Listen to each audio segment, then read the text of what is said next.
I know. I think the music drifted us I off. know. He sidetracked Rude. me. That's the thing about that. I don't want my kids to live in this environment, and I'll go back and cover that. Because when you grow up in this, you don't learn etiquette. You don't learn etiquette. You don't learn. You don't like. I had to go through so much. I had to learn how to rewrite. I have to learn how to speak, Business speak, and even the English that we learn, even in America, is not academia. It's not academia English. It's a difference between academia English, proper English, is slang. So now you got to learn 3 different Englishes, and it's funny because California made academia English qualify as learning another language. Really?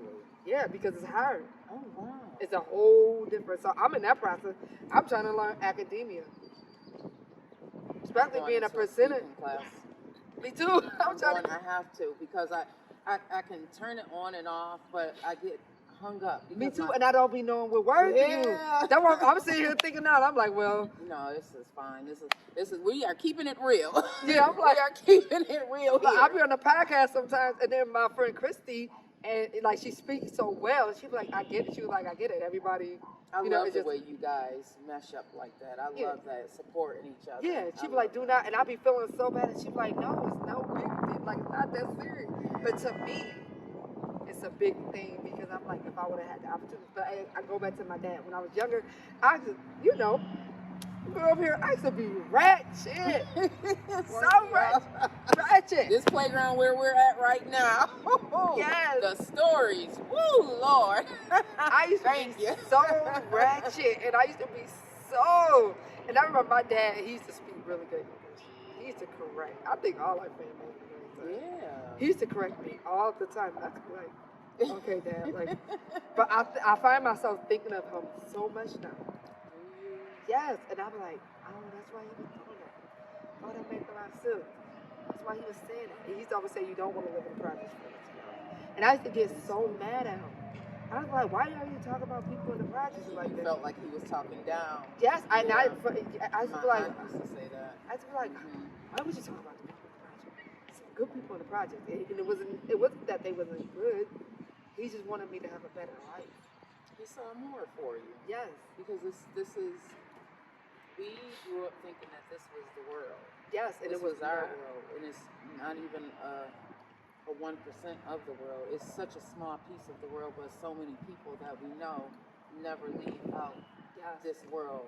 If they do it, it may be across the bridge, like literally across the bridge, across the skyway to Buffalo.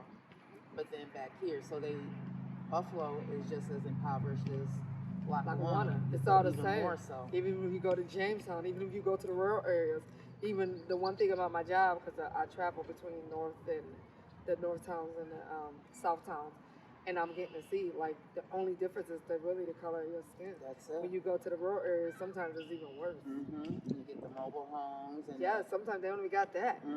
They got holes in it. Literally. Holes in their floor. Olean, horrible. Yes. It's horrible up there. Yes. In certain areas. And you don't, if that's all you see, that's all you aspire to have. And so if you get a mobile home, that's great. Doing good. Yes. So, and that's what I learned. And that's the one thing I will say. I am thankful. And I do see why some people don't leave out the project, because where are they going to go? Right. Because their income. Yes. Their education. But my dad just wanted me to have more. He wanted me to be more. He wanted me to have more. He wanted all of us to do better than we did. And that's how it's supposed to be. Yep. He wanted us to be better. My mom used to always say, as long as you graduate from high school, Lester said you got to go to college. And college isn't for everybody. I get it. I think for him, maybe he seen something in me that I didn't see in myself, or he felt like truly that's how I was going to get out. But he told us all out. I said, and all of you guys are doing. Well, my sister is in school to be a lawyer. My older sister. My one sister, Sarita, just graduated, and I think she got her bachelor's now, and I think Tifa got her. Your phone has 4 cameras. Wow. You got to edit all this. At the background, all of this could be edited out. Porker, my son, he knows how to edit all of it. Yeah. That's funny. But yeah, go back to your questions. Yeah, just Look, they just sidetracked the heck out of me. The music. So why CPS? Okay, so why? They really act seriously. Well, you know what, Auntie, We are. We can. You know what? This is. I used to be that one with my stereo, my speaker out on the porch, and now I know better. You don't want to live. I love my peace and quiet at home. me too. I love it. It is nothing like that. To be able to check out from all the noise so you can hear your thoughts. And a lot of us, I know I am guilty of this. I get caught up in the mumbo jumbo of the world.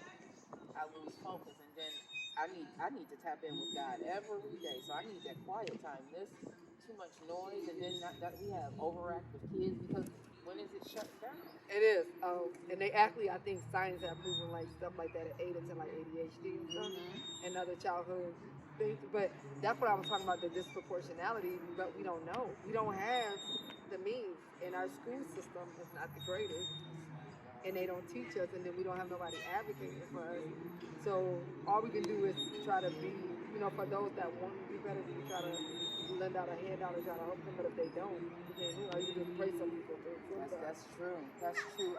When I first started, when I moved to Chicago in 2018, and I started learning this stuff, I was like, dang, really? Like, it's really a mindset that I have to change? I really got to do this, and I'm talking about it, and I'm like, darn, let me tell everybody about this because this is easy.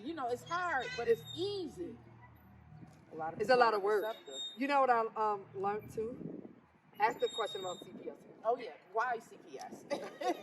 Why CPS? I chose to go into CPS because, as you know, when my son was little, he had I had a CPS case. Remember, at 7 months, he got birth. I had 2 social workers that came out. They looked out for me. They made it where it wouldn't affect me. They seen something. It's funny.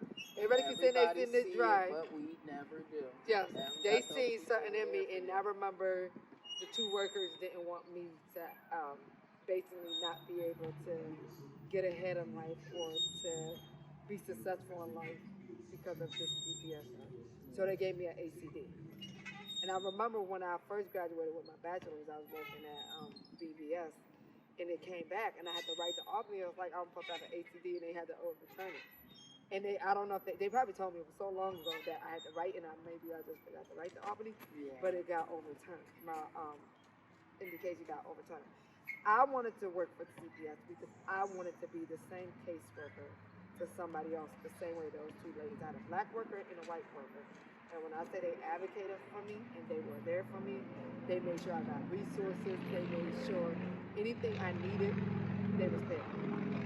And they wanted me to even in court, they supposed to be in court saying she did X, Y, and Z. They in the court, well, Your Honor, she did this, she did that. She wasn't there. They really advocated for me. And you wanted to be that for somebody else. And I wanted to do that for somebody else because, as you know, in child welfare, it's more black kids in the system than it is any other kid. Black kids are 3 times more likely to get a report, but more likely to be removed and placed in the foster care system than their white doctor. And you've seen that a lot. Yes. You've seen that a lot. And for me, that's disrupting, breaking up families, and that's just breaking down. First, you broke down the family by removing the fathers. Now you're bringing down family even more by removing the children. Mm-hmm. It's almost like assimilation. Put them in foster care. Try to get them to assimilate. If they can't assimilate, which all kids want to go back to their birth parents because they want to go back to where they belong. That was my next question. How often? Because I've seen that happen. It doesn't matter if they've been taken away from. Sexually abused? Yeah, it doesn't matter. They still go back to that parent. It's like there's a void that's missing. And they want to fill that void, and they want to know that they belong to somebody. Yeah. So you gotta remember this. As African Americans, most of us, I know my family heritage on my mom's side, not on my father's side. Because certain slaves, if you was Geechee or if you was Creole, you kept your heritage. But everybody else didn't keep their heritage. You got a lot of African Americans that's looking for their heritage. They spending a lot of money trying to figure out where they came from. How much more do you think a child in the child welfare system would do the same thing? Everybody would. When you got St. Patrick's Day, you got the Italian Heritage Day, you got the Greek Spanish, festival. you got all these the- festivals, but African Americans, we really don't have it. So you don't have that belonging. So when you find out where you came from, you're going to figure out why do you act. You want to know why you do stuff. Why do I think I do this? Why do I look like this? Why do I? And it's not even just African Americans. I know I got white friends that's been adopted. They do the same thing. Yeah, Everybody wants to know where they belong. who they belong to. Yes. So I have seen people get sexually abused and turn 18 and go back to their father. I had a kid on my case. Moved back. Her mother was devastated. She wanted to go stay with her father. And her mother continued, but he sexually abused you. She still wants to go back. She wanted to see. She wanted to know. Maybe he's different. Maybe you're right. Maybe this. Seeking the love of a man. Yeah. And then a lot of times when that happens, then they get into these abusive relationships because we want to. I read this book called Reinventing Your Life, and it helped me understand my daughter and myself and why I do the things that I do. And what it said is there was a portion in the book that talked about we will recreate the same situation because it feels comfortable and it's normal to us. So in our head, in that person's head, that was normal to her. It is. So we're going to keep recreating it. And once the dad is gone, she's going to seek out a relationship With somebody else to have to it like this. recreate that. Yeah. And that's why you see, like, sometimes you see people, men and women, Mm-hmm. jump relationships to relationship. Yeah. Men Because who they need don't that. grow up with their moms. They have issues trusting women. Yeah. Yeah. And it's hard to deal with just. I don't know about you. Like, for me, it was hard to deal with just me. I had to be committed. Some days I didn't want to do it. I was just like, yeah, you know what? Nita, some days I'd be like, I just really want to lay in this bed. And God be like, no, get your butt up. Now, some days you be better than others than me. I just recently went through. So when January came, I got blessed with this job. Like, I got exactly what I asked for. I worked my butt off for this job. And when it came down to it, they gave me exactly what I asked for. Then came the end. When I tell you, he was, I should have bullet holes right now in my body because he came full force. And I, for a moment, I was paused, and it scared me because I hadn't felt like that in Chicago. I felt like that here, but I had not felt like that in Chicago. Thank you to this devotional that I'm in the clubhouse because it helped me. I was like on that level, but I had never been on this level, and I needed somebody. My pastor got the saying, "New levels, new devils." New devils, Nita. Ooh, It's true. It's so true. It's true. It's so true. And I wasn't ready for it because I was like, "Ooh, I'm blessed." You know, I'm like, "Yeah, everybody blessed." You was ready. You just didn't realize you were I ready. didn't realize it. I didn't realize it, and it scared me. And I even thought about coming back home. That's how scared I was. I looked around, and it was like, I got this fire. I got this fire. So I began my. People be like, they like my stuff on when I be doing my videos and stuff. I be talking to myself. Yeah. I really be talking to No, I myself. believe The it. self-talking stuff and the videos is because I've gone through something, and it's like, okay, if I'm going through this, Somebody else else may is. need this as well. Amen. So. Amen. Your videos do. They are really inspiring. Thank you, and it's really me. Just this is how I'm dealing with things. This is But- how I'm adjusting to it. Me and my husband was talking about self-talk today. He was like, "You really, because the enemy talk loud. Very loud. And he come through that self-talk. You gotta find a way You gotta fight it to off. silence it. To silence it. You gotta find. Literally, 2 hours ago. I love coming you, from Brandon. church. Coming Nephew. from church. Coming from church. Driving from church, we were just talking about that. And I was just like, he was like, yes, I get a lot of it. He said, that's why I do certain things. I have to force myself. He said, I have to go down a different way, or you got to fight it off. The enemy goes, come in your mind, you know? Especially if you dealt with depression and anxiety. Yes. It's, when I wake up in the morning, certain days is louder than others. On those days where I feel like I'm about to cry. On those days when it's louder, that's when I know I have to. I turn my music on. Sometimes I have praise and worship in my bathroom. Yes. Just until that feeling leaves me, because I know what happens if I don't fight it off. I'm in the bed. I'm overeating. You know, I'm drinking. You know, all of that stuff ties into it, and it's like, no, I can't, because I have people looking at me, looking to me. I have people saying, you know, thank you for this, and it's like, no, it's not. I started looking at it like it's not for me. you know, God saved me because it's for somebody else. There's this woman It on is. my Oh, that's Facebook so now. good. Praise the Lord. Yeah, that I've never met her. Never even knew she was watching my stuff. And it was one particular day, Nita, I tell you, it was a triggering day for me. Like I was so down. And I don't know what it was, but God had me go on my Facebook, and she had shared a post for one of my videos. Chanel, she doesn't even know. She lifted me back out of that darkness because I was like, you are her. You are the one. Like, you are the one. Thank you, Lord. Like, I needed that because I was just felt so depleted. That's another thing. That's my other question. You deal with a lot on a day-to-day basis because you're dealing with kids in broken homes. Then you have to go home, and you are a married woman, three kids, one that, you know, has mental health challenges. Your mom is not young. You have a lot that you deal with. What does Nita do for self-care? How do you, because you have to make sure you are over 100%. You got to be overflowing. So how do you practice self-care? Honestly, I suck at self-care. You'll get there though. I'm learning. Really, the only self-care, if I would call it self-care that I got right now is God. Reading the Word and praying gets me through. But I was just talking to my professor, and that's one of the things I have to work on. Finding something to do to get away, to unplug, and to unwind, because I don't. And I'm always on the go. And I have, because it always say, the Bible say the spirit is willing, but the flesh is weak. But I'm going to say the body is also weak too, and I know I better sit down. Because towards the end of my semester, I ended up going to a neurologist. I got diagnosed with a brain malformation. I had to go to the cardiologist. And where else I go? I had to go to another specialist, a rheumatologist, because that was thinking. But my body was starting to be so stressed out that it was triggering all of this stuff. And it's funny because my primary care doctor that sent me for all the tests, she was like, if you put in your last semester, I would have put you low. I would have put you. You were so driven. I was so driven to finish that I was like, okay, I gotta get this done. I gotta get this. And towards the end, I was drained. Like I was like, when I knew I was done with my assignment, my husband would just laugh because I could just be sitting there like, I'm just in this class and I don't know why. Just give me. I used to be muted. Just give me my A. I know I got an A. And you're.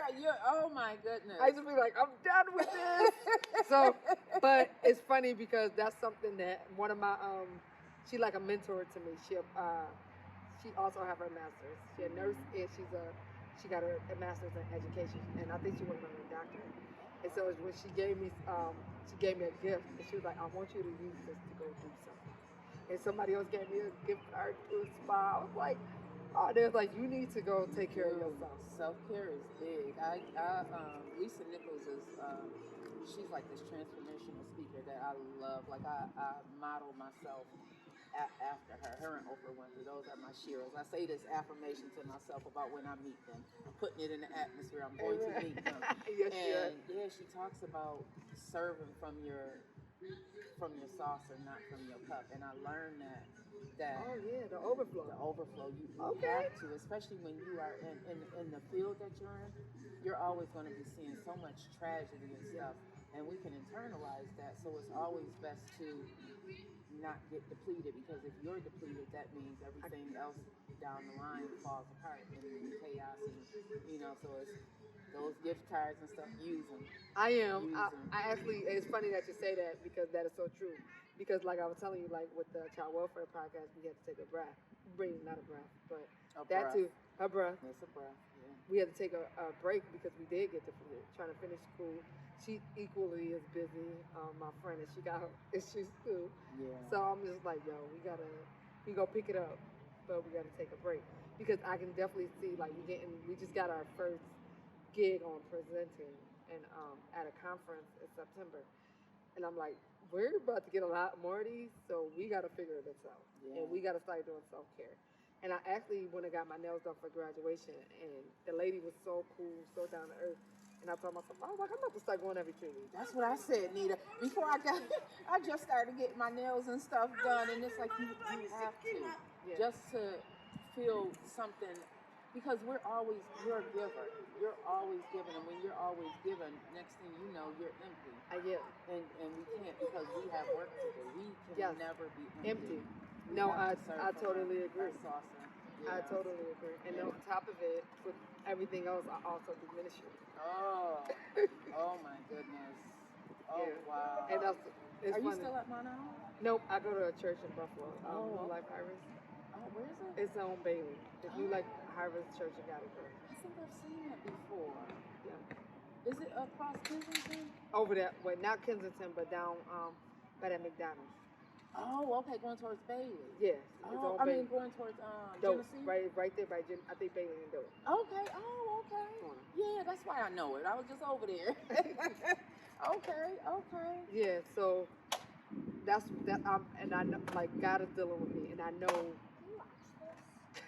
Yeah. Thank you, JoJo. But God is dealing with me, and I know where He's taking me. Right now, it's the test phase, getting me ready, prepping me. So I'm getting ready. You got to be able to keep the blessing that He's giving me.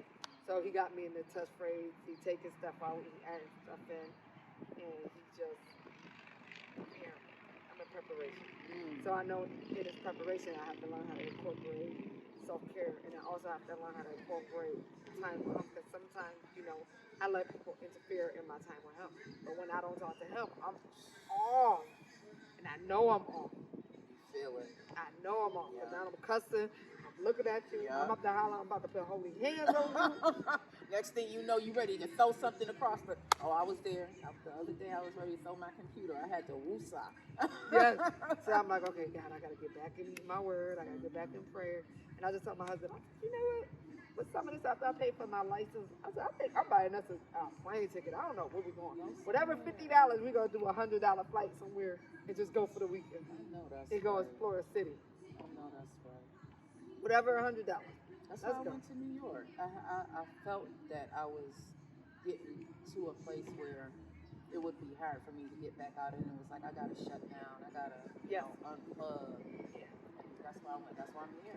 Because I had to, like the kids, I got grown kids at home, and they're dealing with their own stuff. And a lot of times the same things that we have to go through, our kids have to go through. And I'm learning now how to parent adults, because it's different. Oh, it is.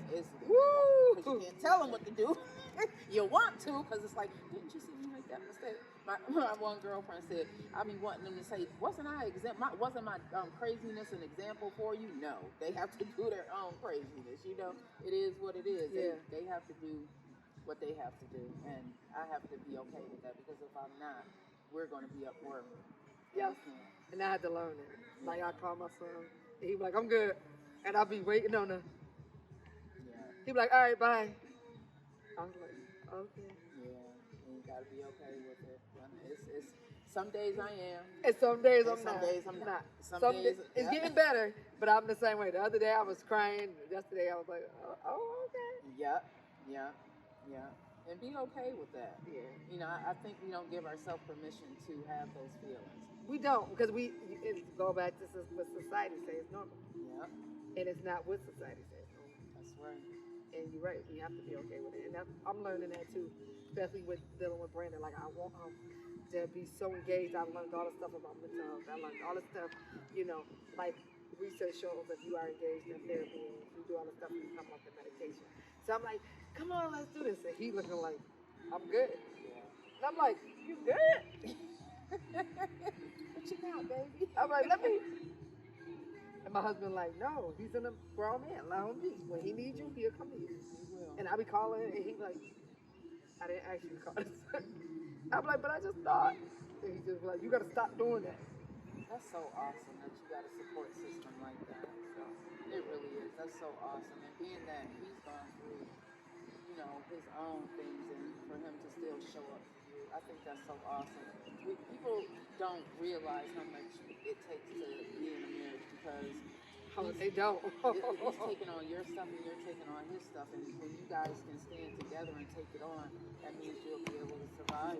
Yeah, and we wasn't always like that. We have learned how to become like that. Yeah.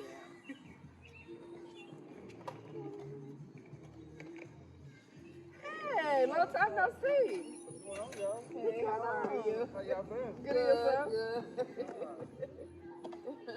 But yeah. But we wasn't always like that. We learned how to become like that. After everything we went through, especially the last time we went through it, when we almost, I think that was the third time, either second or third time, we almost separated. Anyway, I'm going back and trying to count. I think that was our second time almost separated. Second time almost separated, for real, where it got really serious. When we got back together, we had to sit down and we had to have some hard situations. And I had to learn that he's a man. And I also had to learn it takes a man to raise another man. Like I was saying earlier, not that I am less than, but it's just certain things that he knows because he went through it himself. Same thing like it takes me to be there for my daughter. It's some things he don't understand. And as a black man as well. As a black man. Who's also had to deal with his own issues. Yeah, that had to deal with his own issues and have to overcome. So he had to deal with, mental health and, substance abuse. And he didn't go through treatment because, God, he dealt with God. And he like, you gotta wait till a person is willing. That's true. He was like, God is never, he's the perfect gentleman, he's never gonna push you. And he was like, if God is not gonna push him, why are you pushing him? Here I am. Come on, Brett. Mama's here. Because you want to save him. Yeah, and he like, no, you gotta wait. The same way God delivered you and saved you, he gonna do the same thing for him. You just gotta be patient and let God do it at his own time. Oh my God. I say that all And the let time. him do what he, like when he took. Because he, now, my son, he actually kind of funny. Because whenever he feel like I'm overcrossing the line, he like to call his dad. He was like, he's out the mom. She did it again. She did that. And I don't think that's right. See that? Pops. So he called Pop. Pops, that ain't right. She crossing the line. That ain't right, Pop. That ain't right. Talk to her, Pop. So then I come and he'll be like, what you do? So the last couple of months I've been bad. Some days it's good. Some days I'm like, yeah. But I'm trying. It's hard. You give yourself something. You gotta. There's this self-love PowerPoint that I had made up when I'm coaching people, and one of the things that I read about is that we are so willing to give other people compassion, but we will not give ourselves compassion. We will hold ourselves to the fire, but we will help and splash water on other people. But we can have the water sitting right next to us, but we won't pour it on ourselves. And you are so right, because like I keep saying, like that standard. That's right, Auntie. You've done so much. You've done so much, and I just want to, in closing, because I know it's been a while, in closing, because we're going to pick this up again when I come back. But in closing, I just want to say that I am so proud of you. You defied the odds. Yeah. You did not become a stereotype. And this woman sitting right here is proof that it doesn't matter where you come from. It doesn't matter if you have a baby as a teenager. Yeah, I was 14. It doesn't matter. I was 14 when I got pregnant, 15 when I had them. And no matter what nobody said, I just stayed determined. Some days I fell apart, but then I just got back up. As long as you don't quit on yourself, God will never quit on you, and you will eventually make it to the finish line. That's right. That's right. Oh, thank you, Auntie. I'm so proud of you. I love you too. I'm so proud of you. Thank you. I am so proud of you.